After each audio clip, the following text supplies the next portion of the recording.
기도 응답을 부르는 심령. 시편 86편 1절에서 17절 말씀.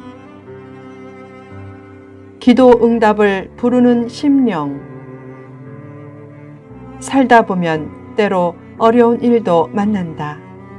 그때 복된 인물들은 하나님을 찾아 기도한다. 기도하면 삶의 과정은 비슷해도 삶의 결과는 전혀 달라진다.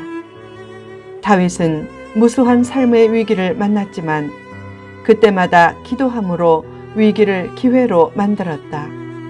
응답받는 능력 있는 기도가 되게 하려면 기도할 때 어떤 심령을 예비해야 하는가? 1. 가난한 심령. 본 시편을 쓸 때 다윗은 가난하고 궁핍한 상황이었다. 심령도 가난했을 것이다. 가난한 심령의 기도가 응답을 부르고 위기를 기회로 만드는 능력 있는 기도다.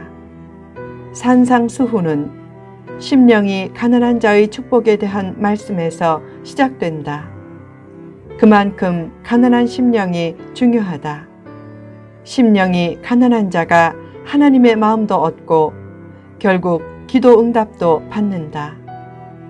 가난한 심령은 양심이나 종교심이나 다른 어떤 것보다 더욱 하나님을 만나게 하고 하나님의 은혜를 체험하게 한다. 요즘 기도 열정을 많이 잃은 것은 가난한 심령을 잃었기 때문이다. 새벽에 신문 돌리는 사람이나 환경미화원들은 의식주를 위해 매일 그렇게 수고한다. 반면에 요즘 성도의 90% 이상은 새벽 시간을 잠으로 보낸다. 그것도 가난한 심령을 잃은 표식이다. 가난한 심령을 되찾고 새벽의 승리자가 될 때 기도의 승리자가 된다. 2. 경건한 심령. 다윗은 이웃사랑을 실천하는 경건한 자기 영혼을 보존하고 구원해달라고 기도했다. 다윗처럼 사랑을 실천하는 존재로 인정받는 경건함이 있게 하라. 나를 필요로 하는 사람의 기대에 부응하며 살라. 나의 기도와 사랑의 손길을 필요로 하는 사람이 있는 것도 행복한 일이지만 더욱 행복한 일은 나를 필요로 하는 사람을 실제로 잘 섬겨주며 사는 것이다. 인간관계를 할 때 신세진 일은 오래 기억하고 섭섭한 일은 금방 잊으면 기쁨과 행복이 넘치게 된다. 받은 사랑과 도움을 기억하면서 나머지 삶을 도움받기보다는 도움을 주고 위로받기보다는 위로를 주며 살려고 하라. 도움이 필요한 이웃들을 위해 내가 무엇을 할 것인가를 늘 생각하며 기도하는 사람이 시련의 날에 기도할 때 하나님이 그 기도에 기쁘게 응답해 주신다. 3. 간절한 심령. 다윗은 종일 부르짖고 주를 우러러보고 간구하는 소리를 들어달라고 하면서 간절히 기도했다. 그처럼 간절한 눈물의 기도를 드리라. 눈물은 하나님이 주신 신비한 선물로서 정신적인 충격을 완화시켜주는 신비한 도구다. 눈물을 알아야 이웃의 마음도 움직일 수 있고 더 나아가 하나님의 마음도 움직일 수 있다. 죽는 길에도 사는 길이 있고 절망 중에도 희망은 있다. 슬픔의 눈물을 기도의 눈물로 승화시키라. 간절히 기도하면 조만간 사람의 눈물은 하나님의 선물로 변한다. 시편 30편 5절에서 다윗은 노래했다.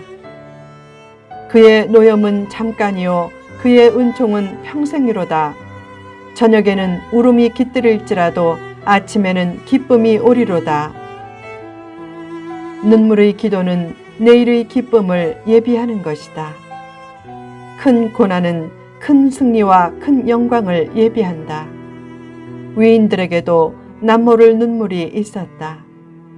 쓴맛을 본 사람이 단맛을 더욱 잘 느끼고 폭풍우가 지난 후에 하늘의 별들은 더욱 빛난다. 새벽의 여명이 어둠을 물리치면 바로 이어 찬란한 새아침이 다가온다. 눈물의 때를 잘 참고 견디면 바로 이어 웃음의 때가 온다. 특히 간절한 눈물의 기도는 상황을 반전시키는 극적인 도구다.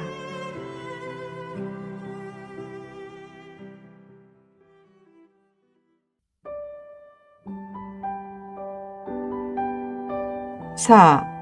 신실한 심령. 다윗은 하나님의 선하심을 믿고 간절히 기도하면 응답을 주신다고 확신했다. 다윗처럼 하나님을 온전히 믿으면 어떤 어려움도 이겨낼 수 있다. 염려가 시작되면 믿음이 힘을 잃지만 믿음이 시작되면 염려가 힘을 잃는다. 믿는다고 하면서도 여전히 불안과 염려에 빠져 있는 것은 잘못된 믿음이다. 잘못된 믿음은 불안과 염려를 오히려 가중시킨다. 온전히 하나님만 신뢰하고 하나님을 삶의 중심에 모시라. 하나님은 힘들 때 더 가까이 하시는 분이다. 자신 안에 있는 부정적인 생각의 여리고성을 극복하라. 부정적인 사람과 긍정적인 사람은 생각부터 큰 차이가 있다. 키가 큰 사람을 보면 긍정적인 사람은 훤칠하다고 하는데 부정적인 사람은 키만 멀대처럼 크다고 한다. 키가 작은 사람을 보면 긍정적인 사람은 알차 보인다고 하는데 부정적인 사람은 땅콩 같다고 한다. 문제 앞에서 부정적인 사람은 이제 끝났다 라고 하지만 긍정적인 사람은 이것이 기회다 라고 한다. 부정적인 생각을 버리고 믿음의 기도를 할 때 그 기도가 하나님의 응답을 이끌어낸다. 5. 순종하는 심령. 다윗은 하나님의 도를 따라 행하겠다는 순종하는 심령을 가지고 하나님을 찬송하고 하나님의 이름에 영광을 돌리겠다고 했다. 다급한 기도 제목이 있을 때는 순종을 다짐하는 서원 기도가 좋다. 서원 기도를 할 때는 겸손하게 자신이 할 수 있는 정도까지 서원하고 점차 서원의 수준을 높이라. 너무 허황된 서원 기도는 오히려 참된 기도 응답을 막는다. 서원 기도는 순종을 결단하며 소박하게 하는 것이 좋다. 제일 약점이 되는 것을 선택해서 그 삶을 버리겠다고 서원 기도를 해보라. 어떤 사람은 독설이 제일 약점이다. 그때 하나님, 이 문제를 풀어주시면 평생 독설을 하지 않겠습니다 라고 하지 말고 처음에는 기한을 짧게 잡아 이렇게 기도해보라. 하나님, 지금부터 2주간 동안 제 혀를 아름답게 지키도록 도와주세요. 그러면서 그 기간을 조금씩 늘리는 것이 좋다. 하나님의 말씀대로 순종하려는 마음을 가지고 기도하면 그 기도가 능력 있는 기도가 된다. 6. 겸손한 심령. 다윗은 인자와 진실이 풍성하신 하나님께서 은혜와 힘을 주시고 주의 여종의 아들인 자신을 구원해달라고 기도했다. 주의 여종의 아들이란 능력이 없는 존재를 나타내는 시적인 표현이다. 그런 연약한 자신을 돕는 은총의 표적을 보여주셔서 교만한 대적들이 오히려 수치를 느끼게 해달라고 기도했다. 다윗은 가난한 심령으로 기도를 시작하고 겸손한 심령으로 기도를 마쳤다. 겸손한 심령을 예비하는 것이 그만큼 중요하다는 암시다. 예수님은 창녀나 세리와 함께 하시기를 기뻐했다.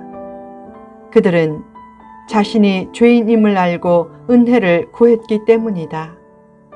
반면에 바리새인들은 예수님과 함께 할 수 없었다. 그들은 세리처럼 도둑질하지도 않고 창녀처럼 음행하지도 않았지만 교만했기 때문이다. 교만은 도둑질이나 음란보다 더 무서운 근본적인 죄다. 자기가 겸손하다고 생각하는 교만도 버리라. 겸손하다고 생각하지 말고 진짜 겸손하기를 힘쓰라. 남을 쉽게 판단하지 말고 자신의 부족을 늘 생각하며 자신이야말로 하나님의 은총이 절실하게 필요한 존재인 줄 알라.